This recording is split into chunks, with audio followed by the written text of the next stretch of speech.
Imagine it's 9 o'clock at night. You're sitting in this really cramped office under those harsh, humming fluorescent lights. I want to introduce you to someone from the source material we are unpacking today in this deep dive. We'll just call him Kurt. Right. So Kurt is 26 years old, and he has been sitting at this exact same desk since 9 o'clock this morning. Yeah. I mean, she should have left hours ago, but his manager dropped this urgent task on his plate at like 6, literally right as he was packing his bag. Oh, that's a very specific, recognizable kind of sinking feeling, isn't it? Completely. And on his laptop screen, there's this endless, terrifying Excel sheet. But Kurt isn't even looking at the data. His eyes are just glued to his phone. He's scrolling through the feed of a travel blogger. Ah, of course. Yeah, he's looking at mountains, open skies, the kind of freedom that, from where he's sitting just feels like a complete fairy tale. Mm-hmm. And in his head, there's just one question playing on a loop. Is this it? Is this how the next 40 years of my life are going to look? Which is an incredibly profound question to hit you on a random Tuesday night. And what makes Kurt's situation so compelling in the structural analysis is that, on paper, he is the absolute success story. Right, he's got the job. Exactly. He recently posted this proud update on LinkedIn about his new role. His parents are telling everyone he's finally settled. His friends think he's living the dream, good salary, serious relationship on the horizon. But on the inside, something is just broken. He's carrying around this hollow, numb feeling that he simply cannot shake. And for everyone listening to this right now, we are talking directly to you, because this isn't just Kurt's personal crisis. No, not at all. Today, we are unpacking a fascinating analysis of why middle-class careers keep us trapped. We are going to dismantle the whole myth of the dream job, explore the actual physical mechanics of what the sources call the golden cage, and give you a strictly scientific, data-backed formula to break out. And it is remarkably easy to feel isolated in that numbness, right? To internalize it as a personal failing, like, oh, I'm just ungrateful. But the sources make a really compelling, data-driven case that this is actually a massive global structural failure. Yeah, I think a lot of people relate to Kurt's numbness. It's like feeling like an NPC, a non-playable character in your own life. An NPC, yeah, that's a great way to put it. You're just stuck on a loop of traffic jams, the same 5 songs on the radio, coming home completely exhausted, zoning out in front of the TV just to forget the day, and then waking up to the exact same alarm. You just live with this constant Sunday night dread. There's actually a poem by Payash referenced early in the material that captures this perfectly. He wrote that the most dangerous thing in life isn't being robbed or beaten, it's being filled with a dead silence. A dead silence. Wow. It's enduring everything without protest. Just the mindless routine of going from home to work and work to home. The most dangerous thing, he argued, is the death of our dreams, filled with a dead silence. That's haunting. And this isn't just poetry either. The data completely backs up exactly how widespread this silence is. Yeah, the Gallup survey. Yes, the 2024 Gallup Workplace Survey. They look at nearly 160 countries. Globally, only 23% of workers are truly engaged in their work. 23%? That's staggeringly low. It really is. That leaves 77% of the global workforce either quietly quitting or actively disengaged. And zooming in on specific regions actually paints an even bleaker picture. Like across India and South Asia, only 21% are engaged. Think about the sheer scale of that for a second. 8 out of 10 people you pass on your morning commute are heading to a place where their heart simply doesn't belong. They are just grinding through the week to get to Saturday. And the economic reality attached to those numbers is what makes this a structural crisis, rather than just, an emotional one. That same survey found that the 23% who actually care about their work are 18% more productive, and their companies are 23% more profitable. Well, let me just push back on this for a second, because I can hear people listening to this and thinking, isn't a job just a job? We all have bills to pay, a mortgage, groceries. Why is finding passion suddenly being framed as an economic necessity instead of just, a luxury for rich people who have the safety net to fail? That's a super common reaction. We culturally view passion as a luxury, but the data shows that the cost of not following your passion is statistically higher than the risk of trying. Really?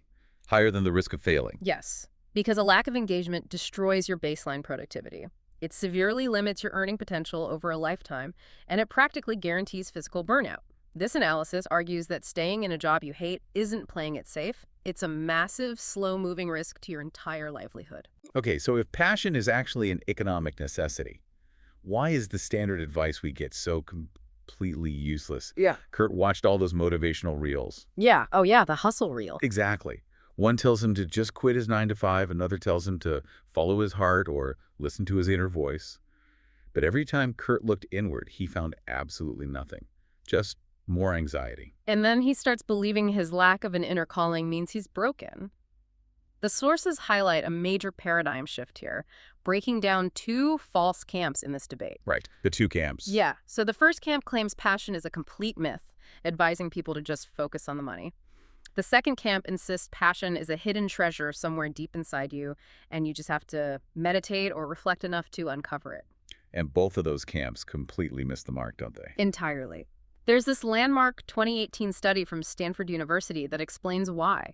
People like Kurt are stuck in what researchers categorize as a fixed mindset. Meaning they think passion is just built in.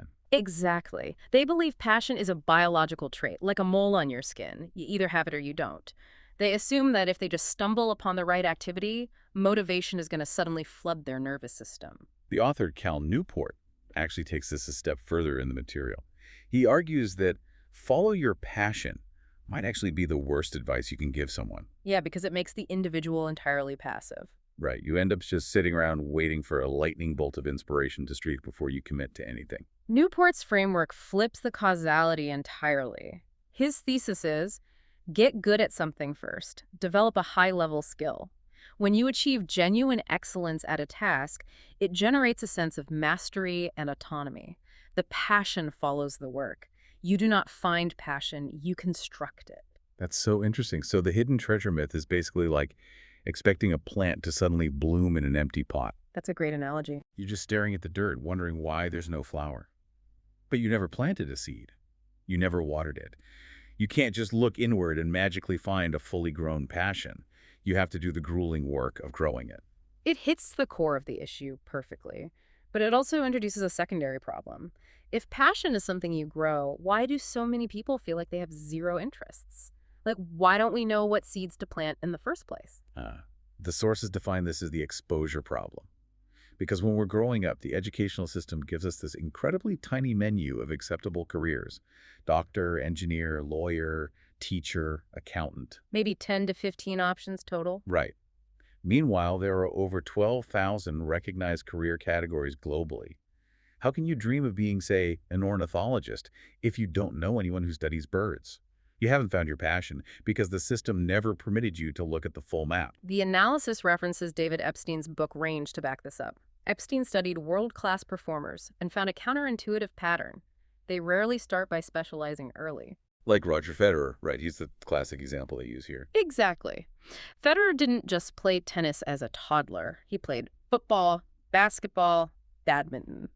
Epstein found that while early specializers might look like they have a head start, it's actually the samplers who win in the long run. The samplers. Yeah, they spend their early years trying vastly different things, building transferable skills, and discovering their actual aptitudes. They deliberately delay specialization. Okay, but let's bring this back to the reality of the listener. How is someone supposed to explore and sample 12,000 careers when they are physically and financially locked into their current path? That is the big question. I mean, Kurt is working a 14-hour shift. This isn't just a psychological trap of not knowing what to do. This is a structural physical trap preventing him from doing it. The transition from the mental barrier to the physical one is crucial here. The sources actually detail the physical toll this takes on Kurt. One Monday night, after a 14-hour shift, he comes home at 1:30 in the morning. Just brutal. And at 3 a.m., he wakes up clutching his chest. He can't breathe. His hands are shaking. He genuinely believes he's having a massive heart attack. So he goes to the ER. The doctor runs the tests and tells him it's a severe panic attack. And the medical advice is simply reduce your stress. Which is a completely useless prescription for someone in his position.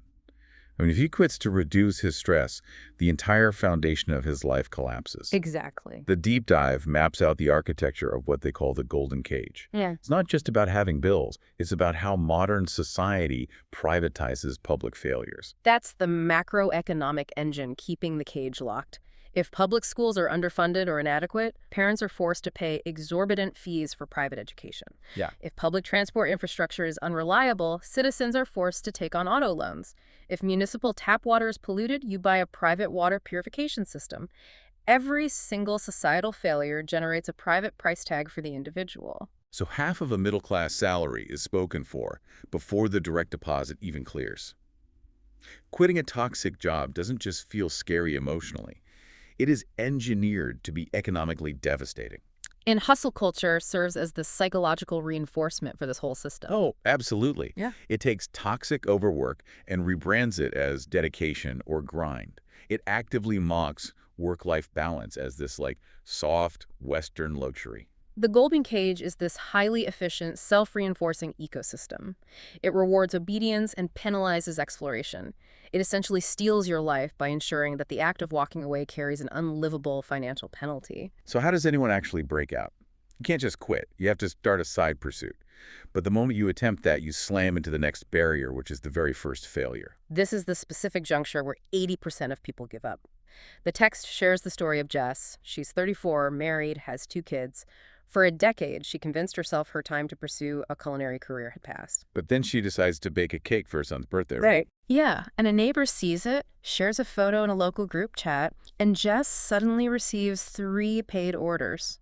But see, motivational content always glosses over what happens next.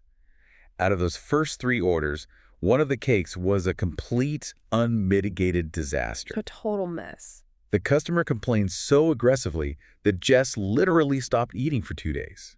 She felt like a total fraud. She assumed her husband was entirely right for calling her dream a frivolous waste of time. That moment of profound humiliation is the crossroads. It forces a choice between comfortable slavery and uncomfortable freedom. It really reminds me of hitting a brutal boss fight in a video game. You know, you've been playing the tutorial, enjoying the scenery, and suddenly you hit this enemy that absolutely destroys you. Oh, yeah. Most people just put the controller down forever and accept they aren't gamers. But beating that boss is the only mathematical way to unlock the rest of the game. And Jess chose to pick the controller back up. She pushed through that initial humiliation. A few months later, she hit a psychological state that researchers call the flow state. The flow state. Middle East Mihaly's concept, right? Yes, formalized in 1990. Flow is a cognitive state where your mind and body are 100% focused on a single task. The mechanics of it are fascinating. Your brain processes the task so efficiently that you can become up to 500% more productive, yet you feel completely relaxed. Wow, 500%. Yeah, you lose your sense of hunger, you don't check your phone, time seems to warp. But this only triggers when the difficulty of the challenge perfectly matches your current level of skill. And Jess operates a highly successful home baking business today because she found that flow. So the obvious question for the listener is, how do we systematically build that flow state while still trapped in our day jobs? Well, the sources provide a literal blueprint for this. They break it down into the 3E formula. Yeah. Explore, engage, and excel. Okay, break that down for us. The first phase is explore. The parameters are strict. For the next 30 days, spend just 30 minutes a day looking at a career you know absolutely nothing about. Force yourself past the standard 15 options. Investigate cloud kitchens, marine biology, shoe painting, trekking guides. You need to compile a list of 30 potential paths. Wait, 30? I mean, if someone like Kurt is already surviving 14-hour shifts and panic attacks, spending a month researching 30 random industries sounds exhausting. Oh. Why does the volume need to be that high? The volume is necessary to break the adult brain's habit of immediate judgment. Oh, interesting. Yeah, because when we look at a single new career, our immediate instinct is to ask, how would I make money doing this? Or what would my parents think? By forcing a quota of 30, you overwhelm the brain's critical filter. You learn to simply observe the mechanics of different careers without prematurely judging your own capacity to succeed in them. I see. So you bypass the anxiety by turning it into a pure research exercise. Exactly. And phase 2 is engage. You take that list of 30, narrow it down to 5 or 7 that genuinely spark some curiosity, and you hit what the material calls the Kaufman threshold. Right.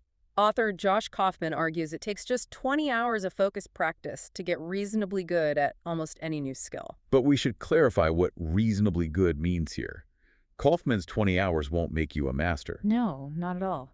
The psychological goal of the 20 hours is simply to break through the frustration barrier. When you first try something new, you are acutely aware of your own incompetence, which feels terrible. But putting in 20 hours, which is just 45 minutes a day for a month, rewires the brain just enough to start generating dopamine from small, noticeable improvements. You act your way into passion. If you pick photography, you physically go take 100 photos. You cannot intellectualize this phase. And then phase 3 is Excel.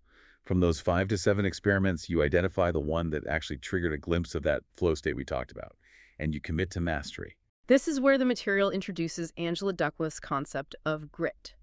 She defines it as the intersection of passion and perseverance. Duckworth's research shows that grit is a significantly better predictor of long-term success than IQ or raw innate talent. Yeah. Yes.